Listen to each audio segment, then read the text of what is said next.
ఇవాళ ఒక వీడియో చూశాను. ఆ వీడియోలో పాస్టర్తో దేవుడు మాట్లాడుతున్నాడంట. ఏంటి ఈశ్వరుడు, ఆంజనేయ స్వామి, కనకదుర్గమ్మ, మా ఊళ్ళమ్మ, ముత్యాలమ్మ వీళ్ళందరూ మాట్లాడుతున్నారంట. యేసుని చూసి భయపడి పారిపోయారంట. ఆడి కామెడీ చూస్తూ ఉంటే నవ్వాలో ఏడాలో అర్థం కావట్లేదు. ఎంత దారుణం అంటే వీళ్ళకి ఎలా కనపడతారు దేవుళ్ళు నాకు అర్థం కాదు. ఎన్నో వేల సంవత్సరాల నుంచి తపస్సు చేసే వాళ్ళకే కనబడట్లేదు. ఇలా పిలిస్తే అలా వచ్చేసారంట వాళ్ళు. వీడిది అసలు ఈ జనాన్ని ఏం చేద్దాం అనుకుంటున్నారు వీళ్ళు. పోనీ వాడికంటే పిచ్చుంది అలా చెప్తున్నాడు, మరి వినే గొర్రెలకి ఏంటి ఏమవుతుంది? అసలు ఎందుకు వాళ్ళు అలా తయారవుతున్నారు? సైకిల్లాగాను, ఒక జాంబీలాగా. అరే కొద్దిగా కాకపోతే కొద్దిగా ఇంగిత జ్ఞానం ఉండొద్దు ఆ వినేవాళ్ళకైనాని.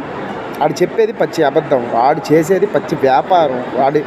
నాడు మాట్లాడుకుంటే చెప్పుకుంటేనే కానీ వాడి దశంభాగాలు రావు కదా. కష్టపడడం ఇష్టం లేక, కష్టపడడం చేత కాని ప్రతి నా కొడుకు పాస్టర్ అయిపోవడం. లక్షలు లక్షలు లక్షలు కోట్లు యాడ్ నుంచి వచ్చేస్తున్నాయి నా కొడుకులకి.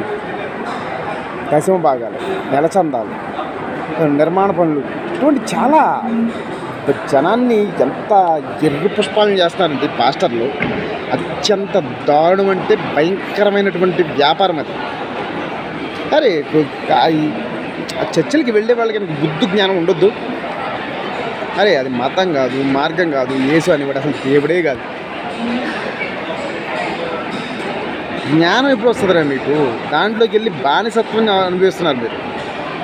బానిసత్వం అది.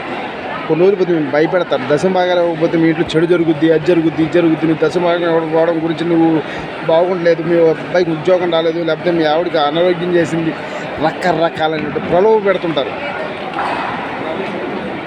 వాళ్ళు కష్టపడరా? కష్టపడడం ఇష్టం లేని, కష్టపడడం చేత కాని ప్రతి నా కొడుకు వేసేది యాసాలే మాస్టర్గా చేసేది. వింటుంటే నాకు నవ్వు ఆగలేదు. వాడికి దేవుళ్ళు ఎలా పిలిస్తే అలా వచ్చేసారంట.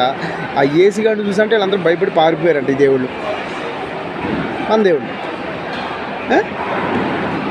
అది నమ్మడానికి ఏమైనా ఉందారా బుద్ధి జ్ఞానం? కొంతమంది చప్పట్లు కొడతారు, నవ్వుతారు. ఎట్టిపోతుందిరా నా సమాజం. జై శ్రీరామ్.